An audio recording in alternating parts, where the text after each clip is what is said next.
अस्सलामु अलैकुम वरहमतुल्लाहि वबरकातुह।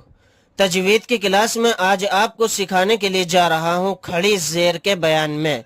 लाइन के नीचे यानी अल्फ़ाबेट के नीचे खड़ी जेर होती है। खड़ी जेर बराबर है या मद्दह के। जैसे बा खड़ी जेर बी बराबर है बा या जेर बी के। जैसे हमजा खड़ी जेर ई, बा खड़ी जेर बी, ता खड़ी जेर ती। खड़ी जेर को भी हुरूफ मद्दह की तरह थोड़ा खींचकर पढ़ेंगे, ज्यादा नहीं। इसकी हिज्जे इस तरह से होगी। हमजा खड़ी जेर ई, लाम खड़ा जबर ला, ई ला, फा जेर फी, ई ला फी। हमजा के नीचे खड़ी जेर है और लाम के ऊपर खड़ा जबर है। हमजा और लाम को बराबर खींचेंगे यानी थोड़ा। फा को जल्दी पढ़ेंगे क्योंकि फा के नीचे जेर है।